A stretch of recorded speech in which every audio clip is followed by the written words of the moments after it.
O Piaggio P180, considerado a Ferrari dos aviões, é verdade essa história que a Ferrari fabricou aviões como esse P180? Nesse vídeo você vai conhecer mais sobre a história desse avião, que é o turbo-hélice executivo mais rápido do mundo.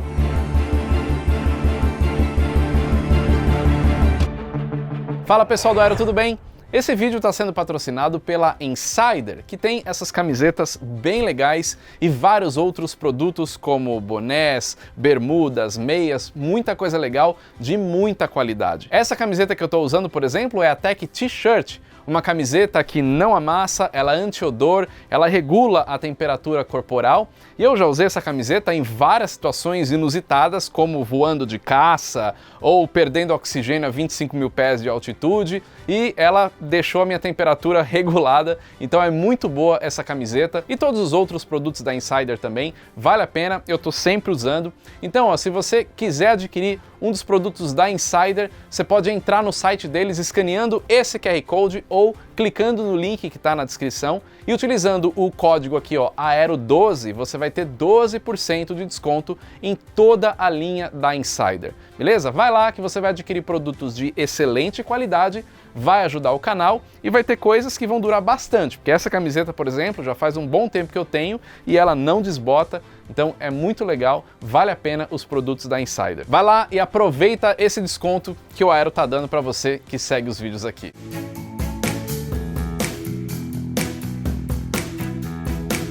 Antes de falar do produto, o avião Piaggio P180, é importante falar sobre o criador de tudo isso, Reinaldo Piaggio, fundador dessa fabricante, que lá no início do século XX fez um pouco de tudo até chegar na aviação. Eles trabalharam com a produção de móveis de navios, também trabalharam como oficina ferroviária para reparo de vagões, foram para a oficina de hidroaviões e depois eles até se envolveram no desenvolvimento de um produto muito famoso, a scooter Vespa. Pois é, tudo isso partiu dessa empresa fundada por Reinaldo Piaggio e eles acabaram também se envolvendo com a aviação. A história da Piaggio é muito interessante. Eles fizeram parte da reconstrução da Itália depois da Primeira Guerra Mundial e produziram aeronaves durante a Segunda Guerra Mundial. Eles desenvolveram vários modelos para atender a aviação militar e também a aviação civil. Anos depois, em 1966, a empresa se dividiu para atender duas áreas diferentes. Criou a Piaggio Aero para fabricar aviões e uma outra parte foi para fabricar scooters, criando a famosa Vespa. Mas aqui, como a gente fala de aviação, a ideia não é falar da Vespa. Vamos concentrar na Piaggio Aero, aquela que se focou na aviação.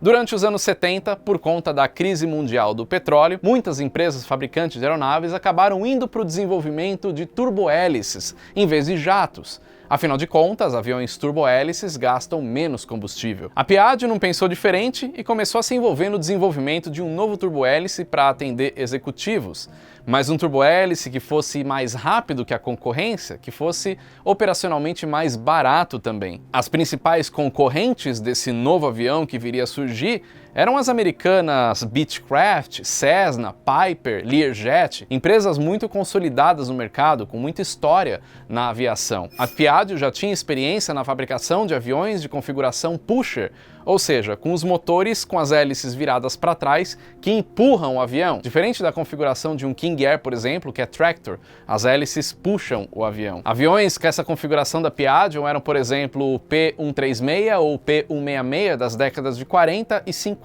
Em 1979, a Piaggio começou a trabalhar no seu novo conceito, mas foi só 4 anos depois, em 1983, que eles conseguiram dar um passo à frente, porque eles se uniram com uma fabricante de peso lá dos Estados Unidos, a Learjet. A união dessas duas empresas criou uma joint venture chamada Avanti. Então essa nova empresa trazia essa ideia de inovação da Piaggio com o conhecimento e a tecnologia da Learjet. Eles tinham tudo para fazer um avião muito promissor. Ainda mais depois da experiência da Learjet de ter fabricado o fracassado Learfan 2100, que eu já fiz um vídeo aqui no Aero explicando a história dele. É por isso que, se você olhar o Piaggio, quem entende de design de fabricantes, características de um ou de outro, vai ver muito dedo da Learjet no 180, como por exemplo a inclinação do para-brisa, o cockpit mais apertado, as barbatanas na cauda do avião e também a cabine de passageiros. E quem fez o design da cabine de passageiros é um designer lá da Learjet. Só que, diferente daquele avião que foi feito pela Learjet, o Learfan 2100 e um outro concorrente, o Starship da Beechcraft, que também acabou não dando certo, o Piaggio P180 foi projetado para ser de alumínio e não de material compósito. Qual que é a vantagem nesse sentido naquela época, no início dos anos 80? Tempo de produção, não teria a complexidade de ferramental, de trazer uma nova tecnologia, novos materiais, então isso diminuiria o custo, deixaria mais rápido, e também tempo de certificação. Afinal de contas, não era um negócio completamente novo.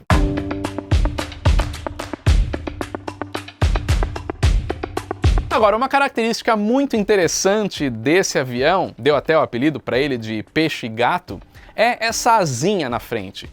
Esse tipo de asa, se você olhar em outros aviões, a gente pode chamar isso de canard, mas no P180 não é o canard. O que é o canard? Se a gente olhar lá atrás, no início da aviação, o avião do Santos Dumont, o 14 bis, ele era o conceito canard, ou seja, a asa principal fica atrás e o estabilizador horizontal com profundor fica na frente. Por isso que muita gente acha que o 14 bis do Santos Dumont voava de ré.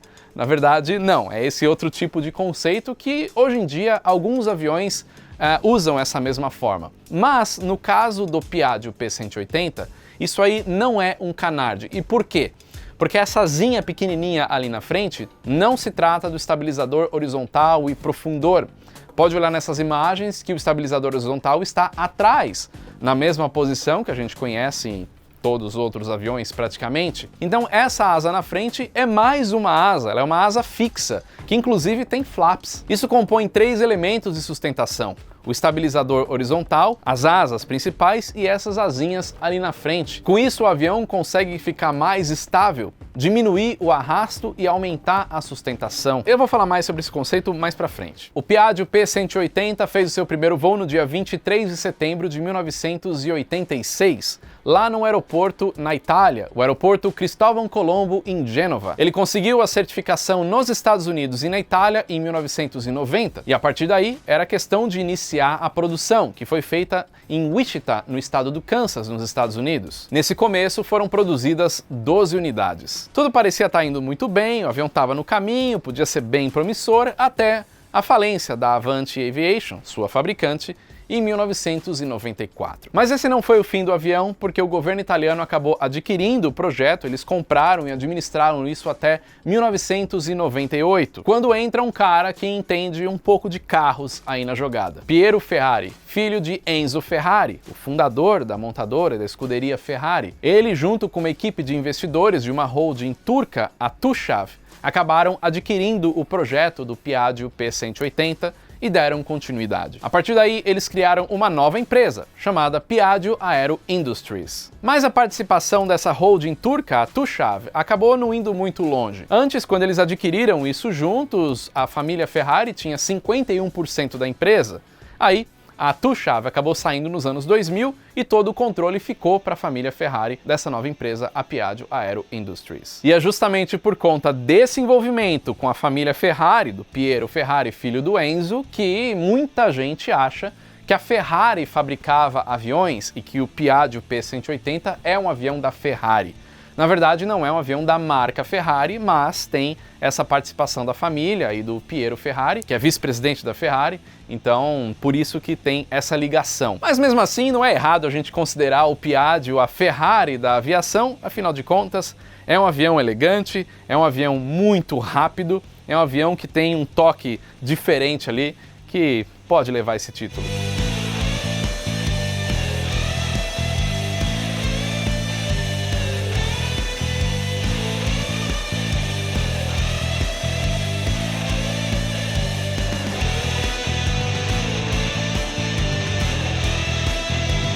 Com essa nova administração italiana, o Piaggio então recebeu novos investimentos para continuar adiante. E foi a partir daí que a procura aumentou e, consequentemente, novas vendas. Depois o avião passou por melhorias de sistemas, ganhou nova motorização e acabou criando uma nova versão, a Avante 2. Na última versão, mais uma atualização de sistemas, as asas ganharam winglets e a nova versão se chama Avante Evo. A capacidade do avião para 2 pilotos e 9 passageiros, mas ele é single pilot, ou seja, pode ser pilotado por um piloto só.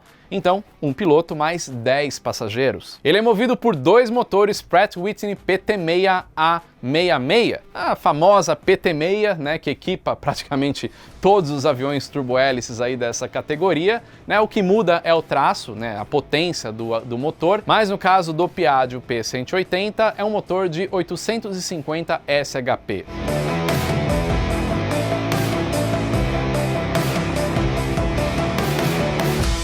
Mas vamos lá, qual que é a mágica de tanta velocidade assim? Por que aerodinamicamente falando esse avião é tão eficiente? Lembra que eu falei que o design do avião tem essa combinação de 3 elementos importantes, né? Que são as asinhas ali na frente, a asa principal e também o profundor ali, estabilizador horizontal. Aquelas asinhas na frente geram 25% da sustentação do avião. A asa principal gera 45%. 10% é gerado pelo profundor, pelo estabilizador horizontal, e os outros 20% são produzidos pela forma única da fuselagem. A Piaggio diz então que esse tipo de fuselagem, desse tipo de design de asas, faz com que o arrasto induzido diminua, ou seja, a turbulência gerada pelo próprio avião. Porque quando o avião se desloca no ar, por onde ele passa vai gerar turbulência atrás. Essa turbulência, ela acaba segurando, ela acaba puxando o avião para trás. Então é a força de tração empurrando o avião para frente e ao mesmo tempo o arrasto segurando o avião, puxando o avião para trás. Fica essa briga, por isso que tem que ter energia para fazer um avião voar. Diminuindo essa turbulência, esse arrasto induzido, provocado pela própria estrutura aerodinâmica, faz com que o avião seja mais eficiente. Então ele precisa consumir menos combustível, ter menos energia para se deslocar numa velocidade maior. Por conta disso, o Piaggio P180 consome 20% menos combustível do que outros aviões turbohélices concorrentes e até 40% menos combustível do que um jato. Aí, consumindo menos combustível, o alcance, a distância que ele percorre é maior, ele pode voar aí cerca de 2.900 quilômetros.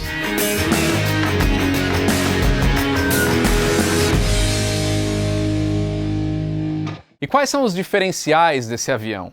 Para começar, a configuração pusher, motores atrás. Isso faz com que o ruído na cabine seja muito menor, menos vibração, menos barulho, muito mais conforto para os passageiros. Ele é um avião alto, 1,75 m de altura, então não precisa baixar muito a cabeça, dependendo da estatura da pessoa, dá até para andar sem baixar a cabeça. A pressurização de cabine é um negócio interessante, porque ele pressuriza bem baixo. Se o avião voar em torno aí de 24 mil pés ou pouco mais de 7.300 metros, a pressurização interna é equivalente ao nível do mar. Já se ele for mais alto, no teto máximo operacional, que é de 41 mil pés ou 12.500 metros, a pressurização interna da cabine é como se a pessoa estivesse em uma montanha a 6.400 pés de altitude. E eu já falei em vários outros vídeos aqui, inclusive sobre pressurização, que mais ar dentro da cabine traz mais conforto para o passageiro. Se comparar com outros aviões, a velocidade do Piaggio P180 impressiona, porque 750 km por hora não é bem velocidade de turbohélice, mas sim de jato. Jatos como o Embraer Phenom 100 ou o Cessna CJ1 Mustang. Com uma diferença, tanto o CJ1 quanto o Phenom 100 carregam menos passageiros do que o Piaggio P180. E claro que o custo de operação é bem menor. A hora de voo de um Piaggio P180 fica em torno de $570, enquanto de um Cessna CJ2 fica $300 mais caro para voar praticamente na mesma velocidade. Agora, como nem tudo é perfeito, é claro que existem alguns problemas em relação ao Piaggio P180. O avião tem velocidade de jato, consequentemente um comportamento de jato também. Jatos são mais rápidos do que turbohélices. Então isso traz algumas questões ali em termos de mudança de velocidade. No caso do Piaggio P180, ele diminuir a velocidade acaba demorando mais tempo. Isso faz com que o piloto tenha que antecipar as ações para fazer uma aproximação ou mudar a velocidade por qualquer motivo. Uma performance de jato, mas com uma diferença. o P-180 não tem spoilers, não tem aqueles speed brakes para ajudar a diminuir a velocidade mais rapidamente, que funciona muito bem nos jatos. A velocidade que o piloto tira o avião do chão, faz aquele movimento de rotação, né, rodar o avião, puxar o manche para ele começar a decolar, é de 106 nós. E isso faz com que o avião consuma mais pista na decolagem do que turbohélices como o King Air ou o Cheyenne. Então, a pista que ele vai operar tem que ter mais aquele suporte para jato do que turbohélice. Logo, o Piaggio P180, apesar de ser um turbohélice, ele não consegue operar tão facilmente em pistas mais precárias, mais curtas, como outros turbohélices. Isso acontece também na aproximação para pouso, porque a velocidade de stall do Piaggio P180 é de 93 nós. Isso é por volta de 15 nós a mais do que outros turbohélices, logo precisa de mais pista para ele poder fazer o pouso.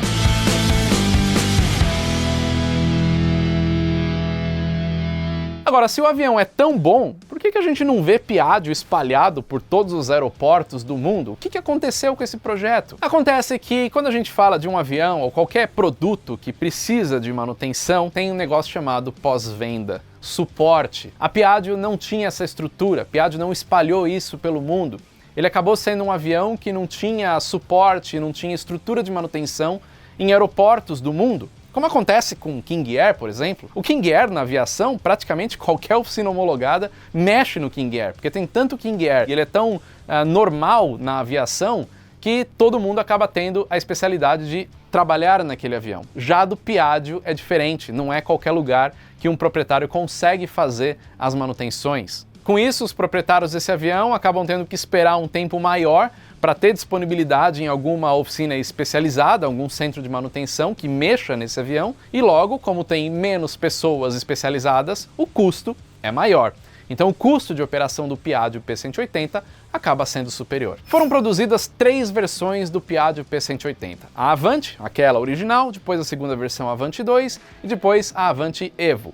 Mas tiveram algumas variações para atender a área militar e serviços aéreos especializados. Foram construídas 246 unidades desse avião e até hoje 213 unidades estão em operação pelo mundo e tem também esse avião no Brasil. Em 2014, a Piaggio Aero mudou seu nome para Piaggio Aerospace. E em 2015, a Mubadala Development Company adquiriu 100% dessa empresa. Eles assumiram então o controle total da Piaggio, tirando da mão do Piero Ferrari. Em 2018, a Piaggio Aerospace declarou falência. O plano de reestruturação da empresa acabou falhando. E menos de um ano depois, a Mubadala Development Company injetou 255 milhões de euros na empresa para poder recompor suas dívidas financeiras. Desde 2019, a empresa opera sob falência de administração extraordinária. Só que o avião P180 continua sendo fabricado, inclusive as peças de reposição.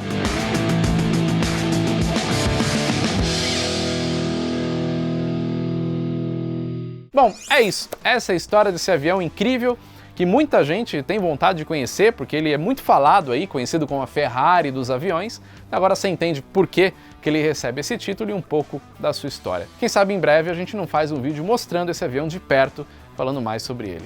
Espero que você tenha gostado do vídeo. Agora que acabou, não esqueça de entrar lá no site da Insider, patrocinador do Aero por Trás da Aviação, que ajuda a gente a trazer esses vídeos legais para você. Eu estou sempre usando produtos da Insider também em gravações externas, colocando à prova a resistência e a qualidade dessas camisetas e também de tudo que eles têm. Então o link está na descrição, tem o QR Code, vai lá e usa o nosso código AERO12 para ter 12% de desconto em todo o site da Insider. É isso aí, valeu e até o próximo vídeo.